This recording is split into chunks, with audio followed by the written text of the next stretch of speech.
বিশ্বজিৎ রায়। কে হয় তোমার? আমার জেঠাতো মেয়ে হয়, দিদি হয় আমার। কি হয়েছে বলো তো? ডিউটি যাওয়ার জন্য বাড়ি থেকে বেরোচ্ছিল, হ্যাঁ। রাস্তায় ডাম্পার পিছন পাশে মারা গেছে। কিসের ডিউটি ছিল উনি? ফুড সাপ্লাই অফিসারের।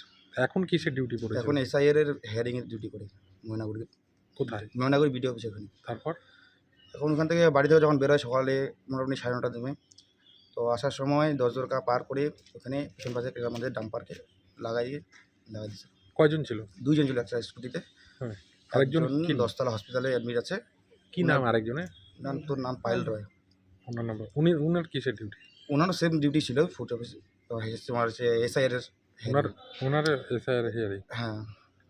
তারপর উনি এখন আপাতত 10তলা আইসি রুমে অ্যাডমিট আছে। ওনার আপাতত চিকিৎসা চলছে। ওনার কোথায় কোথায় লেগেছে? ওনারা তো আমার আপাতত দেখতে দেয়নি এখনো কোথায় লাগছে। এখন শুধু বললো যে উনি অবজারভেশন লাগছে। আইসি। আর তোমার বোন?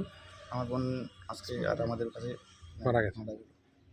কি বলবে এই যে এসআইআর এর চাপ মনে করবো না কি, সেটা তো আমি আর কি করে বলবো, এখন কিছু বলার কি বলার আমি বলবো এটাই যে এরকম যে মারছে যে গাড়িটা অ্যাক্সিডেন্ট করছে সেই গাড়িটা যেন ধরা পড়ে শাস্তি পায়, এটুকুই আমি আবেদন করবো সরকারের কাছে।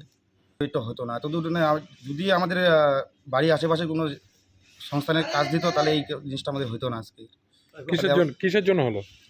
এই অবশ্যই এসআইআর জন্য, যে ডিউটি পড়ছিল তার জন্য এত দূরে যাচ্ছে। তোমার নাম? বিশ্বজিৎ রায়।